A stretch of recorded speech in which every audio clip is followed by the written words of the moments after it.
All right. I was just waiting for the full group to join us. Welcome, everyone. Thanks so much for being with us today. I'm Kate Jaeger-Thomas. I'm the Consulting Services Director at the Heller Fundraising Group, and we're here today to tell the story of Martha's Vineyard Museum. This is a local museum in a highly seasonal community that's nearing the end of a successful $16 million comprehensive campaign and wonderfully called For the Love of the Vineyard.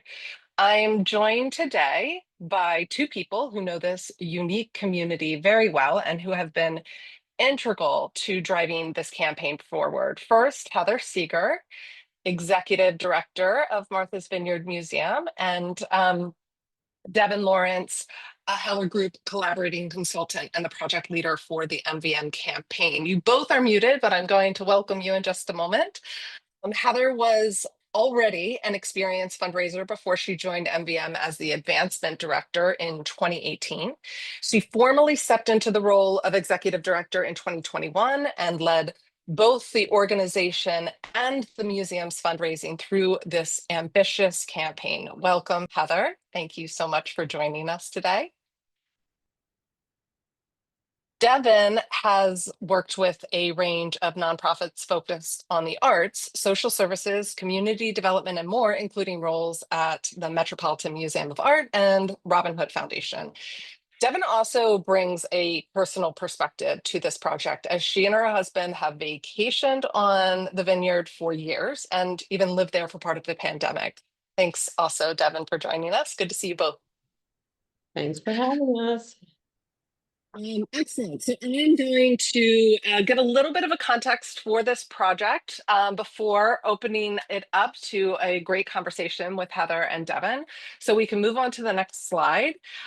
When MVM was first laying the groundwork for this campaign, the museum had a lot going on in its favor. It's a trusted organization with a long history in a tight community. It had recently moved to a stunning new campus with room to tell a more holistic story of the island and its history. And the Vineyard is an exceedingly affluent community with many established philanthropists. So from a fundraising perspective, these are great conditions for a campaign, right? But as we dug deeper, we found that the story wasn't always that simple. First, as a seasonal community, getting folks' attention both in the summer and the off season was a challenge. Several other campaigns were simultaneously happening on the vineyard, and there was also a presidential campaign underway.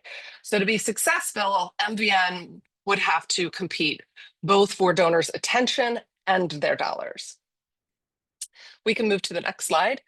Now, you'll see the beautiful new campus. And while the successful opening of MVM's new campus showed that the museum could truly realize its vision for the future, their new home was built on a lackluster prior campaign that left the museum with considerable debt and doubts about its ability to meet its $16 million goal now. So this made the messaging a bit tricky, which we definitely had to navigate. On top of those challenges, the museum had no development staff. So Heather has been essentially running museum operations and the campaign simultaneously. It's been heroic. We can move to the next slide. Still, MVM hit the ground running despite these challenges. We worked with them to launch a $1 million Catalyst campaign in summer 2022. We'll get to why we started with that in our chat in just a moment today. We then launched the $16 million comprehensive campaign in summer 2023. I think I have the wrong number in here. And today they've raised more than $12 million and are on track to reach their goal by the end of 2026. So we're going to get into how we made that happen. I'm going to invite Heather and Devon to unmute themselves. We're going to hear from them while we're talking. If you have any questions that come up for you, please post them in the thread in the Q&A section, and we'll answer them at the end. Really excited to hear all of your questions. So let's dive in. Heather, tell us about where things stood when you came to the Heller Fundraising Group, why you knew a campaign was needed at that time. hmm Thanks, Kate, for that introduction, and for setting the context for the museum. You got So in it. 2022, I had been in my role as the executive director for about a year. Our previous executive director left during COVID, and so I was the interim for 2020 and half of 2021. I say that by way of saying that I was still getting my feet underneath me as a new executive director in the museum world. Um, and really, it was 2022 where I felt like we were at a point where we had to start setting the stage for the future of the museum, knowing that our centennial, our 100th anniversary, was coming up in 2023. I wanted to use this opportunity, this milestone, to really sort of set the museum up for its future success. As you had said, I had inherited an unsuccessful prior campaign, which left us with about $7 million on a line of credit that we had with our bank. Um, and I knew that I still wanted to make investments in the future of the museum before I was going to be able to cover the costs of those investments. So just like any business person knows, the return on investment can come much later than those initial investments. Because we opened our new campus in 2019, and it was a year to the date when COVID shut us down in March Mm. of 2020, we had never really begun to build the momentum that we were hoping when we had, conceptualized this move to the new location. So 2022 felt like a really important moment to start reaching out to our donors and start sharing with them what we were hoping to do over the next couple of years as a way of gauging their commitment and interest in what we were doing. Great. So, it's interesting. You clearly had this vision for the future, and there were some very specific circumstances that impacted how we phased and approached the start of the campaign. hmm Can you tell us about that, starting with that $1 million catalyst Sure. campaign specifically? Yeah, and it's I think in my early conversations with the Heller Group, we talked about, the three things that are hardest to fundraise for are debt relief, endowments, and just regular operating expenses. And the three things that I needed most in 2022 were debt relief, an endowment, and covering our operating expenses.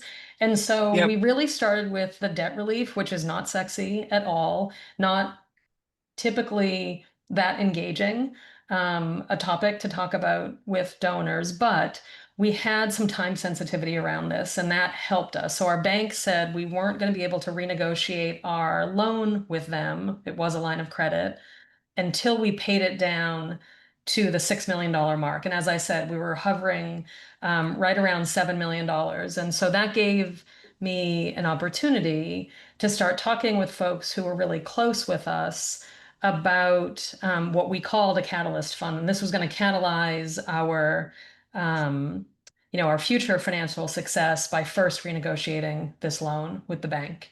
And so really it gave us permission to go out to our donors and have conversations about where we were financially, what we were hoping to do financially, but how the debt was holding us back. And I think until that point, because debt is so challenging to fundraise around, it was almost like debt was a dirty word, and we talked about everything else but the debt. But having a $7 million debt when you have a $2.5 million operating budget is just a way over leveraged place to be. And I think just by being transparent about it, talking to our donors about it, I had one board member who gave me this great line where he said, just because you raise 85% of the money, you can't build 85% of a museum. You have to build the whole museum. And because COVID shook the world up the way it did, and the museum was able to sort of maintain our mission, maintain our staff, most importantly, and maintain our connection to our donors throughout COVID, I think it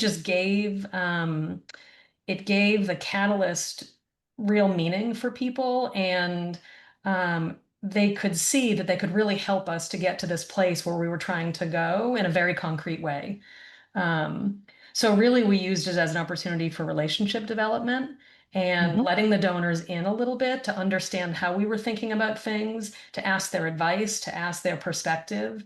And ultimately it became clear that people wanted us to be successful. And this was just a small way that they could help with that. Amazing. It's so great to hear you talking about debt because it is something that we avoid, a lot of the time. But of course, it's such an important like business decision. And I know you used it very strategically. And it also sounds like you just were really planting the seeds for the future, which is exactly what we love to see. So, Devon, I'm going to ask you about the feasibility study. We did the year-long Catalyst campaign, and then we knew we wanted to move into the feasibility study. What did you learn? What did we learn in the process of talking to MVM's donors during that study? Yeah, absolutely. Well, before even jumping into what I learned specifically, I would just piggyback on what Heather said, is that like the catalyst, by being able to, move those relationships forward, the feasibility study after that was a way to even dig more into those relationships and build on them. But overall, the feasibility study was just a great opportunity to really see and understand the community that was around the Martha's Vineyard Museum. Being from going to the vineyard myself, I know how special the place is, and For the Love of the Vineyard is truly like the way the sentiment that everyone has that's there. But it was just eye-opening how passionate everyone was about the mission, about the museum, about its future, about success. And then it also what stood out was that people thought they saw that there was potential for success, but also there were specific people that stood out as being, future committee members or leaders for the campaign, which also told you that these are people within the community of the island as well as the museum that are both like leaders for the island and for the museum, which was amazing to see that the museum has such, strong community around it, both with leaders and just donors and prospects in general. But yeah, it also was just a great opportunity before jumping into the campaign for myself to make connections with the prospects, individuals, and people who would then soon become committee members. Yeah. I love how you mentioned that the leadership kind of started to show up in the feasibility study. The study is so much more than just a analysis. It's really the like builds the roadmap for the campaign. That's certainly been the case for you all at NVM. So Heather, you had a really complex story to tell here, right? You talked about how the hardest things to fundraise for were three things that ended up on your, budget sheet for this campaign. The need for the comprehensive campaign had endowment, debt reduction, some capital costs for housing, and annual funding. So, how did that impact the messaging? What were some of the challenges you faced here? And how did you overcome them, Yeah, I honestly? mean, I think that what I was able to lean really heavily into with the Centennial campaign is this idea that we were setting ourselves up for our second century, right? We want to be here 200 years from now. And I think museums, unlike many other social service agencies that I've worked for in the past, right? Museums are making a promise to people that they will care for the things that they donate to the museum in perpetuity forever. And so, unlike um, you know, a poverty relief organization or a housing relief organization, where the hope is that ultimately some of these social problems will be solved, I think museums are just set up differently as institutions because we are always promising to be here forever. Now, not every museum is, and our museum certainly came close to not making it at multiple points along the way. But this campaign, making it to 100, gave us the opportunity to talk about what we would need to do over the next century. And um, and the way that we framed that was that we needed to fortify ourselves for the next century and make sure that we are a financially viable institution. we played a little bit with time in the structuring of the campaign. Museums themselves are about the past. They exist in the present, and our hope as institutions is that we're helping to shape the direction that we're going in the future. And so we did the same thing with the campaign in some ways. We broke it into different categories where we were definitely looking at the past. And looking at the past for us in this instance was retiring the debt from the building project. We were also looking at the present where we want to sustain ourselves now. We call it our glide path to sustainability. So basically, it's a shrinking budget deficit over a 5-year period. And we hold ourselves accountable to make sure that that deficit is incrementally smaller each year that we're moving through, and so far have been successful at doing that. As our earned income and our contributed income is growing on the revenue side, we've held our expenses as tight as we can, so that we're not sort of outpacing ourselves, expenses over revenues over time. So the present was really about shoring up our short-term finances, making investments in marketing and programming, all the things that would grow earned income categories like admissions and membership. And then the future is looking at our endowment. And we have a very small endowment that supports our educational programs. It started as a $2 million endowment as part of the last campaign. And just by way of comparison, because our islands always like to compare themselves to one another, the Nantucket Museum has a $36 million endowment, and the Martha's Vineyard Museum has a $2 million endowment. Now, we were started in very different places when we were started. Nantucket was started by philanthropists.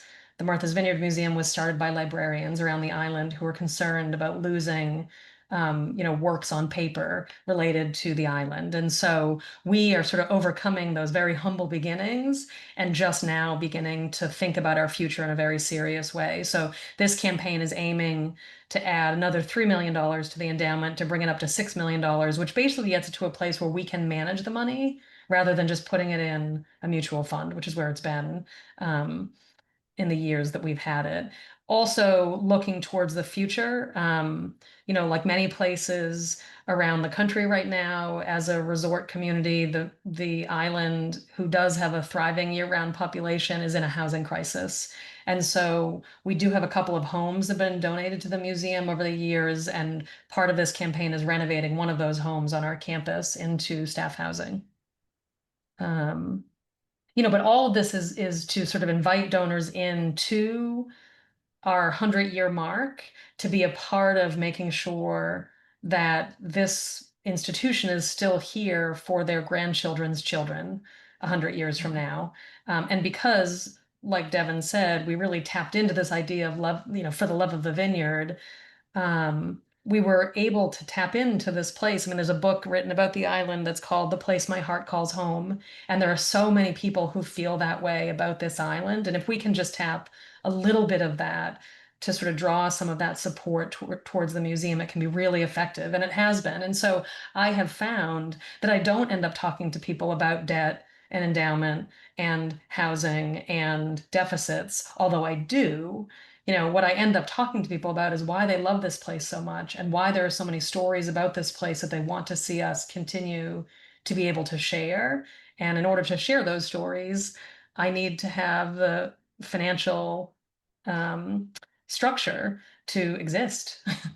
And that, as we have found, is not guaranteed. And so it really needs people's investment to get us to that place. Yeah, absolutely. Heather, it's amazing hearing you talk, because I know that many of the people who are listening resonate with all of these same kinds of challenges, right? And also knowing that we need the campaign in order to, or we need this infusion of cash, or whatever the case may be, in order to really serve our community. And I also know that wild winding road that we had to take in order to really wrap our hands around the messaging around this. And now it's really resonated so much with folks. And what I love the most about your case and your messaging is that it is so authentic to Martha's Vineyard Museum and the island. So it is really so moving to hear you speak about it. Devon, So one of the museum's unique challenges is the seasonal nature of the island, right? So as someone who has spent time on the island yourself, how did your knowledge and experience inform how we built the campaign strategy and structure for the Mhm. museum? Yeah.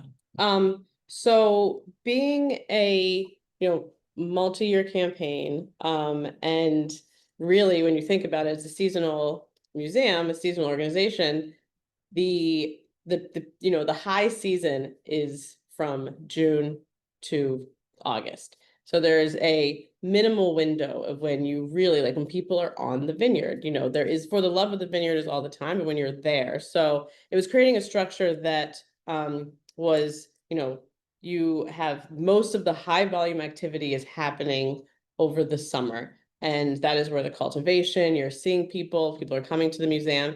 And then we realized that the off season was when we had to really make it when we closed the deals and we did the solicitations. And the slide you had up in the beginning that showed that the amount that was raised in the beginning, that was from the first summer of being just super active and meeting with as many people as possible, both Heather and the committee and some board members.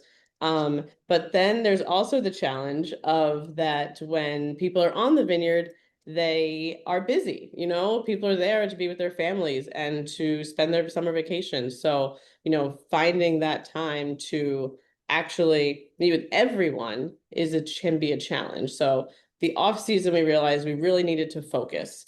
And so we ended up doing these events, we call it the museum's roadshow, where Heather would go to different cities where had high volume of the people that would come to the vineyard. So, New York, DC, Boston, Palm Beach, and gave Heather the opportunity to just remind everyone about the museum, bring people together. And it was just a great way in the off season to create those cultivation opportunities. Yeah, I love it's so interesting. You would assume that like all of the fundraising was happening in those 3 months, but yeah, I mean, it was a huge lesson learned for me that actually it was happening, in between that period of time for all the reasons you just mentioned. So Heather, walk us through one of these events. I know that they played a really strong role in your cultivation and getting to know people. Would you take us through one of these events in the off season and reflect a bit on your experience there and what you saw? Mm-hmm. Sure. The one that comes to mind is the event that we held in New York City, which one of our board members is a member of the university club. So she hosted it at the university club, but we had multiple other board members um, who are also in New York City. So I think one of the keys to these events was choosing a city that had multiple different folks who were there. So the invites weren't just coming from one person. Um, so we had about 5 board members in New York, all of whom invited people to this event that we held at the University Club. Um, the goal was to share information about the centennial, as Devon said, to sort of remind people of what they love most about the vineyard, and then connect with their vineyard community in a place where they don't normally get the chance to do that. In some cases, people were meeting each other for the first time, like, oh, you're a familiar face to me because I see you on the island, but they might not have been part of the same social circle. So I think some of the diversity and inclusivity of these events was part of what made them so successful. Um, the invites were simple. It was, join us for cocktails and to learn about what the museum is up to these days. We had worked with a filmmaking company on the island to create a short promotional film about the museum that definitely leaned heavily into sort of nostalgia, had all these beautiful images of the island that were part of it. Um, and, we gave people a chance to socialize at the beginning.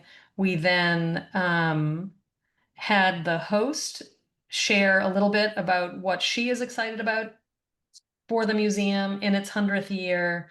Um, our board chair then spoke briefly, introduced the video, which we showed, and then I came up afterwards to say hello and then kind of take Q&A from folks. Um, you know, people's memory is long and people's thoughts about institutions can be really complex. And so because our organization has been around for so long and has had so many different iterations of itself, I still find that in small settings like that, people have a lot of questions about the move, about what our focus really is, about whether we're sort of abandoning our early um, maritime focus to lean more heavily into a more diverse story. And in a room with, say, 40 people, um, we probably had 12 or 13 people raise their hands to ask interesting and meaningful questions. And so it wasn't a shy group. Um, we didn't ask anyone for money in the room that night. We had said, we will follow up with everybody afterwards. We hope that you're interested in the work that we're doing. We need folks like you to support the museum so that we can continue with strength and with health into our next century, and invited people to become a part of um, I think our board chair, I can't remember the phrasing that he used, but he would talk about how this is an opportunity for our second founding. There was the founding group of librarians, and now there's the second founding that's happening with people's generosity and philanthropy. And he's a compelling person that people often um, want to join in his efforts. So he's a good messenger for that. We followed up with people afterwards. We set up a lot of one-on-one meetings, sometimes by Zoom, sometimes follow-up meetings, on a return trip to New York. And almost everybody who was at that New York event made a donation to the Centennial Campaign. Many of them were six-figure donations, and some of them it was their first time giving to the museum. Wow. Wow. That's an incredible track record. I was just going to ask, how did you know that the event was successful? I mean, it sounds like there's so many different benchmarks here. Devon, do you have anything to add to the experience of the roadshow, as you called it? Yeah, I would just add, so I mean, as Heather said, and as pointed out, looking at the results, like they were all successful, both in, luckily bringing in gifts, but it was mostly what's like most important was the relationship building. It gave Heather the opportunity to meet with these people, be in front of them, and not on the vineyard in their hometowns.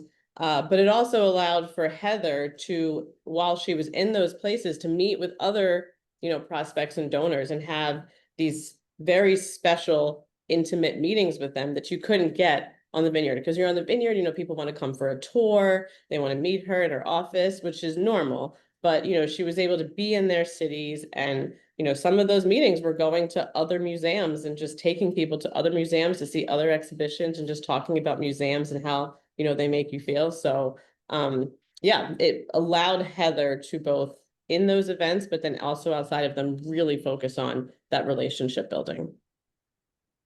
Wow, that's great. I'm just going to remind everyone, please, if you have questions about all that Devon and Heather are sharing with us, please do drop them into the Q&A at the bottom of the screen. Heather, I have heard the story many times about your first major gift of the campaign. Can you share with our listeners how you prepared for that, what that looked like, what was the outcome? Mm-hmm. Sure. Like all fundraising, it certainly did not begin with an ask. It began maybe 2 years before with getting to know a couple who were up in Boston. I was actually coming up to Boston, and one of our board members who lives in Boston, I asked him if he could help to set up a meeting with this couple at their home. They have an extraordinary art collection, and some of their vineyard pieces they were going to be lending to the museum for an exhibition that we had coming up. But I had never really met them or spent time with them. So he set up a meeting so that I could meet with them at their home, and where they toured me around the home and their art installations in their home.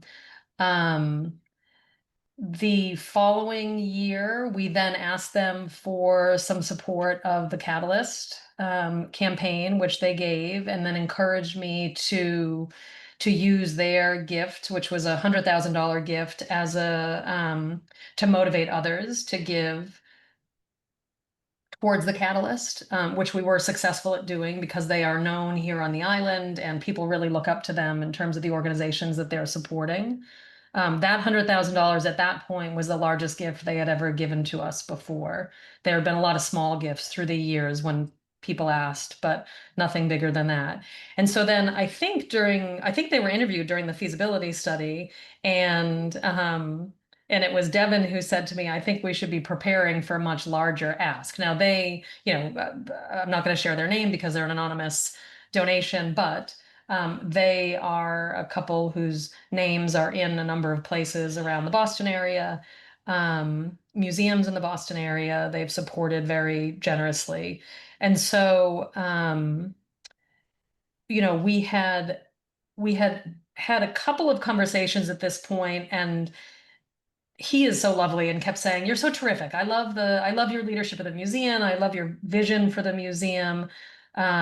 He wanted to talk about some of they're getting older and they're thinking about where their artwork is going to go when they pass. And so there were two conversations that we were going to have that summer. One was a conversation about a gift to the museum for our centennial, and one was a conversation about their artwork. And he said, "Why don't we have the conversation about a gift to the centennial first, and then we'll talk about the artwork afterwards." So, Devon and Peter and Kate all helped me to prepare for this ask. We developed a script for the ask. And I think, the hardest thing for me was to put it all in my own words. It was like all these really wise things that I should say to them, but I'm not an actor. And so I needed to sort of get them out in my own way so that it felt conversational and it still felt like me. I think the most helpful thing, the most helpful thing was sort of scripting. I knew that the beginning of the meeting would be conversational and lovely and, talking about what they had been up to on the island so far. And I knew that they'd have some questions about the museum. Then came the hard part, which was I'd like to make a bold request. I think that was the transition that we had developed. And I had practiced, even I remember saying to you, Devon, I'm not going to say 2.5 million. That just seems like, who would say that in conversation? I think it should be 2.5 million. That sounds softer. It sounds more conversational. So anyway, so I said, I have a bold request that I want to make. And because of the support that you have shown for the museum and that you've shown for me, I'd like to ask you to consider a $2.5 million gift to the campaign. And then with practice, I stopped and didn't say anything. And he started laughing and he said, "What did you just ask us for?" And so I repeated it. And again, we had lines. He said, "That is a lot of money to ask." And I said, "I know it is. And I wouldn't ask if it wasn't, if it wasn't as important. I can't remember the exact words that we used, but I wouldn't ask if it wasn't going to be a transformational gift to the museum. And that's why I am asking you." And they said, "Well, we're going to have to think about it." And we then chatted a little bit about when we'd come back and talk about the conversation about their art. As I was leaving their home, their son was walking into the driveway and he said, "Did you just ask Dad for money?" And I said, "I did."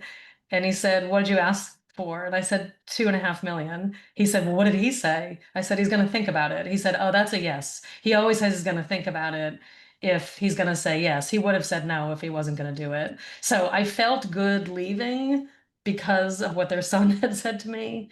And then they called me back a few days later and said that they were happy to support the museum with the gift at that level and that it was the nicest 7-figure ask that they had ever had. Oh my God, that's my favorite part. So, The best. Heather, such a good story, and thank you so much for sharing it. I know that it's just gold to be able to hear from others who've been in your shoes, what it feels like and what can happen on a big ask like this. So thank you so much for sharing it. I am going to move to questions. There is one more question I want to ask you, Heather, but I definitely want to get to the ones that the folks here have asked. And if we have time, we can come back to mine. Um, so one person asked, Emmy asked, did any of the donors give more than once to the campaign? And if so, how did you approach a second ask? At this point, we haven't asked anybody for a second gift yet, but Devon and I have, in our master spreadsheet, we have a couple of names coded that we think we could go back and ask for something else at the end. Maybe because they gave all of their gift in one installment rather than breaking it over a few years. Maybe because they gave much less than we think they could have, and I've tried to, um, continue to cultivate and steward that relationship over time, which might lead to a, we're really close to the end. Um, do you think that you'd be willing to make another gift? But not yet. Yep. Yeah, that makes sense from my perspective, right? It's about the time that we start building in that strategy as well. Lillian asked, did you travel to wherever the donors lived to solicit them, like New York, Boston? And so were all the solicitations in person? What levels were the asks? And what the total of the campaign, I can answer some of these, was 16 million. We've raised 12 to date. And the total time frame is a 3-year campaign, and you're at the end of year 2, right? Mhm. So were all the solicitations and in person, and what levels were the asks, is the question Lillian's asking. Yeah, some of them were on Zoom. I think people have gotten so much more comfortable with Zoom these Yeah. days, and it just depended on the donor. There were some, we had a $1 million gift to the campaign as well, and I knew that I wanted to do that one in person, um, because of the age of the donor, because of um, The he's just relationship. generally kind of an introverted person. And so I knew being with him together with my board chair would be the most effective way to solicit him. But some folks are perfectly happy to talk on Zoom and ask a bunch of questions. I think Oh, that, yeah, no, sometimes we've had to steer some of our committee members away from jumping to ask by email. yes. I think it is much better to ask in person on the phone or on a Zoom. So it's kind of a live conversation rather than we'd like you to consider a gift at this level and putting it out there in the email universe. But it's not always, we haven't always been successful at steering them away from that. And also it's we didn't touch on it totally, but when you're in the quiet phase and focusing on the leadership and the major gift levels, like those are important relationships, important asks. So to be able to do those, in real time, as Heather said, that was the strategy and the push that we were doing for the committee and for Heather. Yeah, absolutely. Please no email asks unless there's unless there's absolutely no other way to make it happen. But even there, I would say there's possibly another way to go. Maura shared, this is fantastic. Thank you. Can you share more about the structure of the campaign and the range of gift opportunities presented in the quiet phase? So I think Maura's wondering how the $13 million really was broken down. We said 3 million for the endowment. I know a million was for the capital, like building costs, right, for the housing. What are the other buckets that there was annual fund, there was also debt reduction, Yeah, and so then it was a like comprehensive campaign. So we had $5 million in annual support. Mhm. We had a section of it that's called strategic growth. And what this really is covering the declining deficit over time. But that's real cash that we need to spend up front to see the return on investment coming later. Um, I have found that our committee wanted to spend a lot of time scouring the case statement and really sort of wordsmithing exactly what we call each of these buckets. But I really have found that while, and we will share these materials, they're wonderful. You know, it's this great shape. It's a great piece to leave behind with people. It matters so much less than the way I am able to talk about the campaign, to talk about what we're trying to do, and to say to people, you know, at this point, we're looking for our major gifts and our leadership gifts to the campaign. Major gifts are $100,000 and up. Leadership gifts are $1 million and up. Um, and and then, you know, our board chair, who is a numbers person, often likes to share, you know, the top 20% of people who've given to this campaign have given in this range. You know, the people that you know who have given to this campaign have given in this range. This is what I am doing. Would you join me at this level?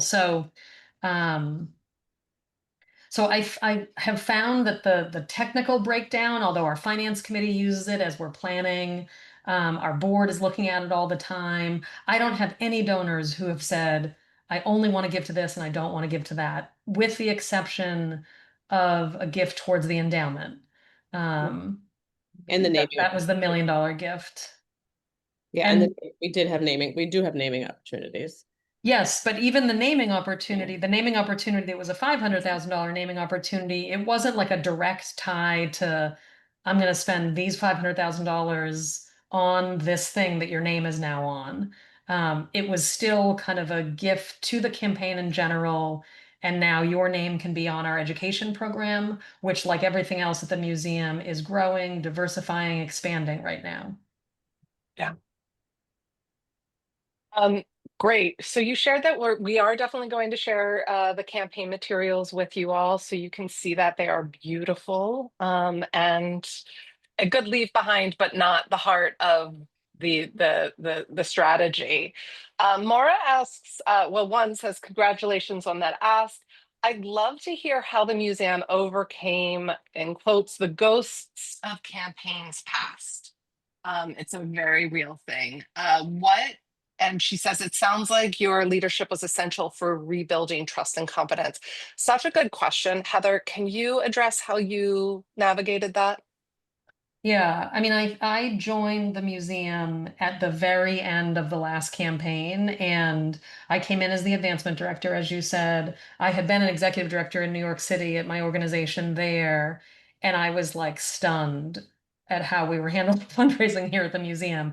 But I also was new and new to the museum space, so I tried to be quiet and do quiet work to kind of stabilize some things in the fundraising.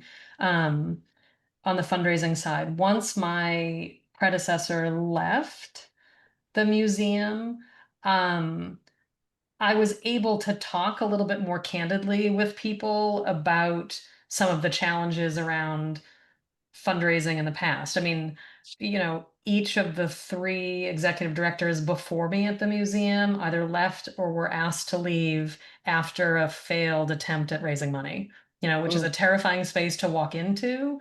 But it also gave me a chance to walk in and acknowledge that things had not gone to plan before. And this was an opportunity um, you know, to be stable and steady in our approach. So, um, you know, I really tried to be careful, and I'm still trying to be careful. I don't want to badmouth anyone that came before me. I think there were some very real challenges with what they were trying to do. And I think that the timing, the museum just didn't yet have the reputation for steady, one foot in front of the other leadership that I think that people need to give at significant levels to a campaign. And so I've just tried to demonstrate that with people and to say, you know, I'm grateful for what they did do. Frankly, it's a total Hail Mary pass that this new building worked out at all. We could have gone bankrupt. Mm. But we didn't. And here we are. And now um, we get to grow and build our momentum from there. So I'm a Yes. fairly transparent person. And sometimes I just let donors do the talking and say, like, yeah, that would have been frustrating. I can see how that would have been hard. I Yeah. experienced some of that myself. And now here's where we're going. Will you join me in this? Love that. Love that. Amazing. Heather, thank you so much. We are at time. I mean, I can't believe it because there's so much more we could be sharing at this moment and some more questions that have come in. And if you have asked a question that we haven't answered, we will send you a follow-up and get that answer to you. But for now, I just wanted to say thank you to everyone who's joined us today and for your thoughtful questions. Um, and thank you, Heather and Devon, for sharing so openly. You've shown how having a clear and inspiring message delivered to donors with transparency and intention really combined with some great campaign strategy really builds the trust and transformation for both your organization and your community. Um, for those of us, for those of you who joined us, we hope this story helps you think about your own strengths and your challenges, how you may tell your own compelling story to your donors. If you want to explore how we at the Heller Fundraising Group might support your organization, we'd love to hear from you. And we'll drop a slide. There you go. You can reach out to me or go to our website. And if you're ever on the Vineyard, please plan a visit to the Martha's Vineyard Museum. You absolutely will not be disappointed. It is stunning. We also hope you will join us for our next webinar in early December. We'll be talking to Temple Road of Shalom. This is a synagogue in Falls Church, Virginia, about how they overcame community skepticism to create more space for their thriving Jewish community, and in the process, reshaped their philanthropic culture. So on behalf of all of us at the Heller Fundraising Group and Heather and Devon and the whole team, thank you all again very much for being with us. We'll see you next time. Thanks, Heather. Thanks, Devon.